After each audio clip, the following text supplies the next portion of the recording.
안녕하세요 여러분. 보다 나은 세상을 꿈꾸는 얼반 미니스트리 채널입니다. 예, 오늘은 지난주에 말씀드렸던 것처럼 가난, 빈곤에 대해서 얼반 미니스트리 주제 중에 가난에 대해서 이야기를 하려고 하는데, 사실 가난이라는 것을 이렇게 얘기를 한번 하고자 하면은 1년 내내 뭐 정책, 제도부터 시작해서 가난의 원인, 역사 뭐 이런 것까지 하면 1년 내내 얘기해도 끝이 나질 않아요. 오늘은 그래서 처음 몇 가지 포인트를 좀 잡아서 이야기를 좀 나눠보려고 하는데, 첫 번째로 얘기하고 싶은 거는 가난에 대해서 우리가 가지고 있는 편견들, 그리고 가난한 사람들에 대해서 갖고 있는 어떤 그런 색안경이나 그런 것들에 대해서 좀 생각을 하려고 합니다. 우선 첫 번째로 우리나라 옛말에 가난은 나라님도 구하지 못한다 하는 그런 얘기가 있어요. 가난은 뭐라 그럴까, 사회가 생기고 국가가 생기고 나라가 생기면서 필수 불가결하게 가난한 사람들은 늘 생겨나고, 그리고 그 사람들을 구제하는 방법은 없다. 뭐 계속해서 뭐 밑빠진 독에 물 붓기 식으로 계속해서 지원을 해야 되기 때문에 그 한계가 드러나기 마련이고, 그렇기 때문에 어떤 나라도 가난을, 빈민을 제대로 구제할 수 없다라고 이야기를 합니다. 일간 맞는 말이기는 한데요. 또 다르게 생각해 보면 과연 구제를 못할까? 빈민들이나 가난한 사람들을 돕는다, 구제한다라는 것 자체의 어감이 굉장히 좋지 않은 그런 어감인데, 그런 어감이나 그런 생각에서 비롯된 방법이라는 것이 항상 똑같다는 거죠.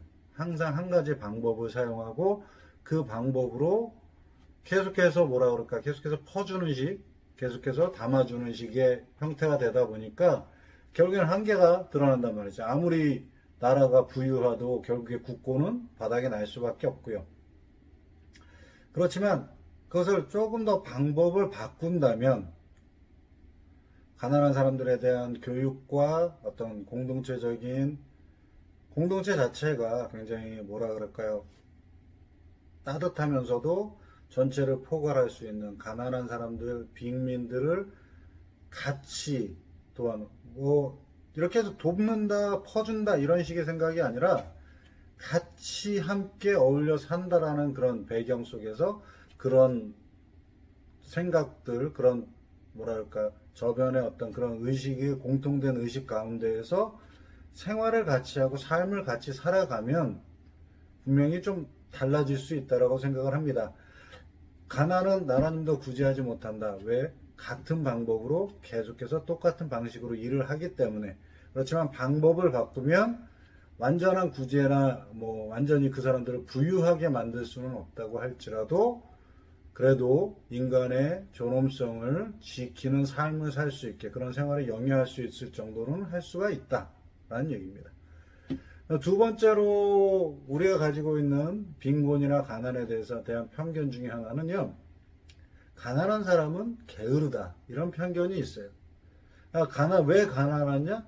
게을러서 일을 안 하기 때문에 가난하다, 뭐 이런 식의 이야기들이나 얘기들이 있는데, 조금 지난 코로나 이전에 조금 오래된 통계이긴 하지만 페어팩스 카운티, 제가 살고 있는 페어팩스 카운티의 통계, 홈리스에 관한 통계를 좀 말씀을 드리려고 해요. 우선 페어팩스 카운티는 미국 전체 주와 도시들, 카운티 중에서 가장 잘 살고 소득 수준이 높은 카운티입니다. 그래서 서부에서는 여러분 들어보셨을 거예요. 오렌지 카운티라고. 그래서 이제 뭐 LA 근교, 뭐 산티아고, 그 다음에 뭐 부자들 있다는 베버리 힐즈, 그리고 이제 오렌지 카운티 이렇게 얘기를 하는데, 서부에서는 오렌지 카운티가 소득 수준이 가장 높습니다. 그래서 카운티에 돈이 제일 많고, 동부에서는 페어팩스 카운티예요. 그래서 페어팩스 카운티는 다른 주에 비해서 교육이나 아니면 사회적인 어떤 공동시설이나 이런 것들이 굉장히 잘 되어 있고, 그리고 카운티 내의 주민들을 돕기 위한 뭐 보장제도라든가 사회보장제도나 이런 것들이 굉장히 잘 돼 있는 편에 들어갑니다. 그럼에도 불구하고 그때 통계를 보면 이 페어팩스 카운티에서도 홈리스, 집 없는 홈리스가 7만 2천 명이 된다고 그래요. 7만 2천 명이 사실은 통계가 잡아서 7만 2천 명이지 실제 숫자는 훨씬 더 많을 것이다. 이렇게 생각을 할 수 있는 게, 왜냐면 여러분도 아시다시피 홈리스는 집이 없잖아요. 이리저리 또 떠돌아 다니는 사람들이고 이제 상황에 따라서 이리저리 바뀌기 때문에 정확한 통계를 낼 수가 없습니다. 이 7만 2천 명이라는 통계는 어떤 사람들이냐? 페어팩스 카운티 내에 홈리스를 수용해서 도와주는 시설들이 있습니다. 그 시설들 안에 위탁해서 그 시설들에서 생활했던 사람들의 숫자를 기반으로 통계가 나오게 되는 거예요. 그러니까 실제로 그렇지 않고 길거리나 아니면 뭐 미국은 자동차의 나라니까 자동차 안에서 생활하는 홈리스, 알려지지 않은 홈리스의 숫자는 훨씬 더 많다라고 생각을 할 수 있습니다. 가장 잘 사는, 미국에서 가장 잘 사는 페어팩스 카운티에서조차도 홈리스가 7만 2천 명이 넘게 거의 10만 명 정도 추산되는 그런 인원들이 있는데, 아마 제 생각에는 이제 코로나 이후로 그 숫자는 조금 더 늘었을 것 같습니다. 좀 더 늘었을 것 같고, 아직까지는 뭐 정확한 통계나 정확한 이런 집계는 되고 있지 않습니다만은 생활의 삶의 어려움을 겪는 사람들이 더욱더 많아졌을 거라고 생각을 해요. 자, 그런데 이 7만 2천 명의 홈리스 중에 여러분 집은 없는데 직장이 있는 사람들이 60% 정도가 됩니다. 그러니까 일을 하는 사람들이라는 거, 수입이 있어요. 일을 해서 수입을 보는데 이 수입으로는 이 사람들이 집을 영어로 이제 하우징이라고 얘기합니다. 아파트나 집 세라든가 뭐 이런 것들을 구해서 살 수 있는 형편이 안 된다는 거예요. 그만큼 일을 해서 수입은 있는데 수입이 많지 않다는 얘기입니다. 그런데 또 거기 홈리스 중에 70%가 가족 단위 홈리스입니다. 한 사람만 동떨어져서 다른 가족들은 딴 데서 잘 편안하게 살고 이 사람만 뭐 동떨어져서 다른 곳에 와서 하는 것이 아니라 가족 전체가 머물 집이 없어서 길거리에 나와 있는 사람들이 많다는 거예요. 70% 정도가 가족 단위입니다. 근데 이 70%의 가족 단위의 홈리스 중에 30%는 18세 미만의 미성년자들입니다. 그리고 그 중에 그 미성년들 중에 약 30% 정도는 다시 12세 미만의 아동들이에요. 그러니까 이 사람들이나 이들의 부모가 아이들을 데리고 일하기 싫어서 아니면 게을러서 가난이나 홈리스가 된 것이 아니라는 얘기죠. 나중에 이제 미국의 사회보장제도나 아니면 나중에 미국의 어떤 제도들, 그리고 그 다음에 빈민구제 개혁, 빈민구제 프로그램이나 이런 것들을 통해서 말씀을 드릴 기회가 있겠지만, 실제로 잡을 갖고 열심히 일을 해도 페어팩스 카운티에서 자기 집 뭐 월세 세든지 아니면 산 거든지 어떤 형태로든지 자기 집을 갖기는 굉장히 쉽지 않은 일이라는 것이죠. 오늘 마지막으로 말씀을 나누고 싶은 것은 절대 빈곤과 상대 빈곤이라는 거예요. 그러니까 미국에서 홈리스들이 있다, 뭐 가난한 사람들이 있다 그러면 그런 분들 계세요. 어떤 분들이 계시냐면, 아니 미국은 세계에서 가장 잘 사는 나라. 어떤 얘기로는 뭐 제가 들은 얘기로는 미국의 국방비가 한국 돈으로 1,000조가 넘어서 미국을 천조국이라 이렇게 부르기도 한다고 하는데, 국방비 예산으로만 1,000조를 쓴다. 근데 여러분 사실 국방비보다 1년 정부 예산이 훨씬 더 많이 가져가는 것이 농림부입니다. 한국으로 얘기하면 미국은 그 농부들이나 그 농장 이런 그 농림수산업 계통의 사람들이 파워가 좀 세요. 그래서 농림부가 예산이 훨씬 많이 가져갑니다. 그러니까 미국의 국방비가 1,000조가 안 될 때도 이미 농림부의 예산은 1,000조국이 넘어갈 정도로 1,000조가 넘어갈 정도로 그렇게 강하고 그렇게 셌는데, 그렇게 잘 사는 나라에서 사회보장 제도도 잘 돼 있는데 빈곤하고 가난한 사람들을 도와야 될 이유가 뭐가 있겠느냐? 그러면서 이제 아프리카나 다른 모세한 사람들, 내전 나라, 소말리아 이런 나라들에 대해서 이제 이야기를 하면서 절대 빈곤, 그 나라들은 절대 빈곤이다. 절대 빈곤을 간단하게 얘기하면 당장 도와주지 않으면 굶어 죽는다.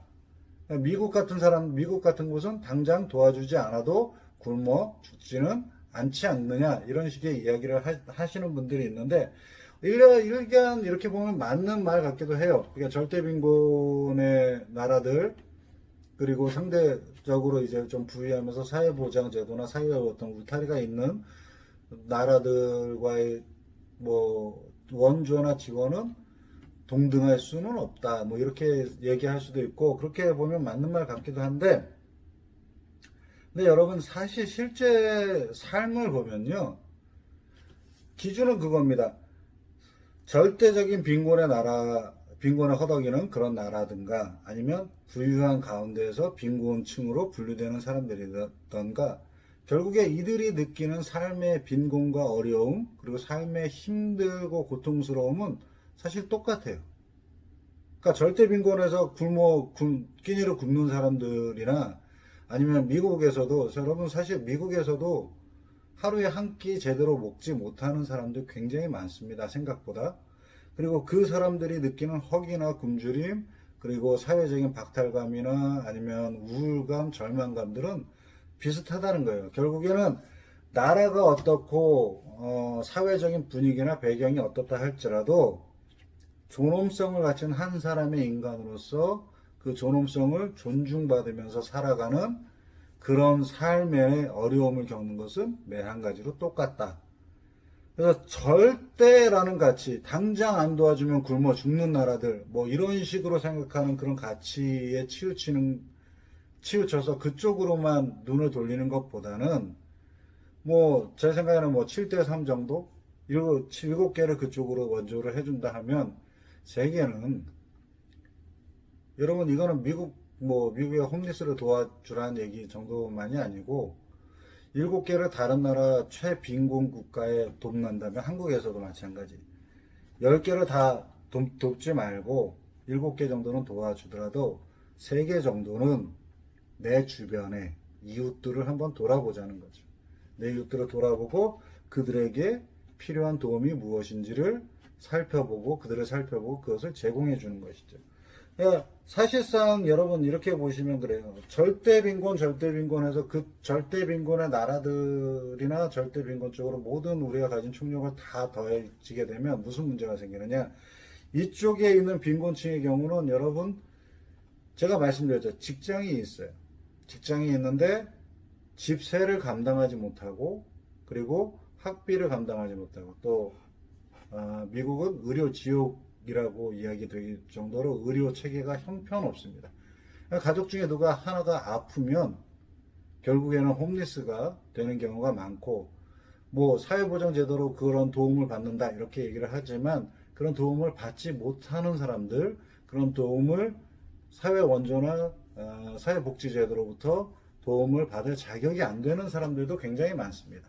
그러니까 그런 사람들이나 이런 형태를 볼 때 그들을 조금 더 돕고, 조금만 돕고, 그 다음에 그들을 둘러싼, 그들을 도울 수 있는 어떤 제도를 개선함으로써 그 사람들이 보다 인간다운 삶을 영위할 수 있고, 그 다음에 다른 사람의 도움이 없이 그들이 자립할 수 있게 되면, 그들이 어떻게 되겠어요? 그들이 다시금 절대빈곤 국가들이나 그런 나라들의 도움을 줄 수 있는 어떤 기반, 그 근거, 엔티티라고 하는데, 그런 엔티티가 형성이 될 수 있겠죠. 그렇지만 여러분, 계속해서 그쪽으로 가게 되면 어떻게 됩니까? 절대빈곤 국가는 계속해서 발생합니다. 전쟁을 통해서든 어쨌든 계속 발생하고 흉년이 됐던 그 나라들이 전체가, 아프리카 같은 경우에는 뭐 제가 볼 때는 한 나라 두 나라들이 뭐 정상으로 회복되는 것뿐만 아니라 대륙 전체가 회복이 돼야 되는 그런 문제이긴 한데, 그렇게 회복되지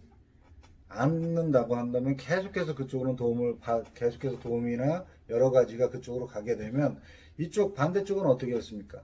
이쪽의 사람들도 역시 그 빈곤에서 벗어나지 못하는 거예요. 빈곤에서 계속해서 허덕이게 되면서 사실 여러분 나중에 얼반 미니스트리에서 다루게 되는 뭐 제도나 아니면 좀 더 폭넓은 공동체를 넘어선 사회 전반에 걸친 시스템이라든가 사회 구조를 살펴볼 시간에 조금 더 자세히 볼 수 있겠지만 그렇게 될 때 그 제도가 어떤 쳇바퀴처럼 이렇게 똑같이 다람쥐 쳇바퀴처럼 굴러간다는 얘기예요.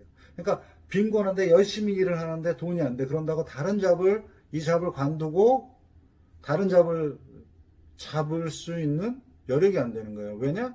이 잡을 관두면 그리고 다른 잡을 옮기게 되면 그 옮기는 기간까지 옮기기 전부터 옮기고 나서까지라도 훈련이 필요합니다. 트레이닝과 교육이 필요한데 그 트레이닝과 교육의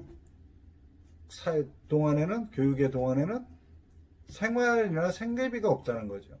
그러니까 그것을 하고 싶어도 할 수 없게 되는 그런 어떤 구조. 그러니까 이 잡을 조금 더 나은 생활을 하기 위해서는 내가 가진 직업을 관두고 다른 잡을 찾을 수 있도록 기회를 갖고 그 다음에 공부를 하고 노력을 좀 더 해야 되는데 그런 노력을 할 수 있는 시간이나 여력이 전혀 없기 때문에 이 작은 수입이 작더라도 이 직업을 놓을 수가 없게 된다는 거예요.